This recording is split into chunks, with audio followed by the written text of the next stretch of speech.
చిత్తూరు జిల్లా నగరి నియోజకవర్గంలో ప్రజా సమస్యల పరిష్కారమే లక్ష్యంగా పబ్లిక్ గ్రీవెన్స్ కార్యక్రమం జరిగింది. నిండ్రా మండల పరిషత్ కార్యాలయంలో ఎమ్మెల్యే గాలిపురం ప్రకాష్ జిల్లా కలెక్టర్ సుమిత్ కుమార్తో కలిసి ప్రజల నుంచి వినతులు స్వీకరించారు. నియోజకవర్గంలోని పలు ప్రాంతాల నుంచి తరలివచ్చిన ప్రజలు తమ సమస్యలను అర్జీల రూపంలో నేతలకు అందజేశారు. వచ్చిన ప్రతి వినతిని క్షుణ్ణంగా పరిశీలించిన ఎమ్మెల్యే సమస్యలను త్వరితగతిన పరిష్కరించాలని అధికారులను ఆదేశించారు.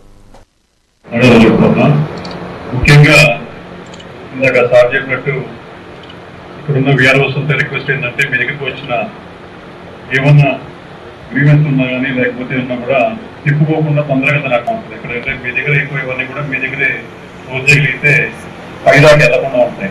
అంటే పీజీఆర్ఎస్ ఫిట్నెస్ కూడా మనకి ఎన్ని తక్కువ వినతులు వస్తే అంత బాగున్నట్లు లెక్క. దయచేసి ఏదైనా ఇష్యూస్ ఉన్నా కూడా చిన్న చిన్న ఇష్యూస్ ఉన్నా కూడా మీ లెవెల్లోనే క్లోజ్ చేయగలని చెప్పేసి అడుగుతాను. ఇంకోటి ఈ ల్యాండ్ రీసర్వే కూడా చాలా పారదర్శకంగా గవర్నమెంట్ చేస్తాం. ఎందుకంటే భవిష్యత్తులో ఎలాంటి ప్రాబ్లమ్స్ రాకూడదని చెప్పేసి దాని మీద కూడా కూలంకుషంగా మీరు ఇచ్చిన టార్గెట్స్ ప్రకారం త్వరతగతిగా చేసుకుంటూ అందరినీ పెంచుకొని ఆ సర్వే చేసేటప్పుడు అందరూ చూసుకొని మన రేపు రోజు కాంప్లికేషన్ రాకుండా చేసిన పని మన చేయాల్సిన పని లేకుండా చూసుకోగలిగితే బాగుంటుంది. ఎందుకంటే మల్టిపుల్ టైమ్స్ వస్తున్నాయి. రీసర్వే చేసిన దాంట్లో కూడా మళ్ళీ ప్రాబ్లమ్స్ వస్తున్నాయని చెప్పేసి అర్జీలు వస్తున్నాయి. అది అట్లా లేకుండా కూడా చూసుకోవాల్సిన అవసరం ఎంతో ఉంది. ఎందుకంటే అది మన ఎఫిషియన్సీ కూడా మనకి సెటిల్ చేస్తుంది. ఒకే మండలంలో మల్టిపుల్ టైమ్స్ రీసర్వే వస్తే అది మనం ఏదో మిస్టేక్ ఉంటుంది.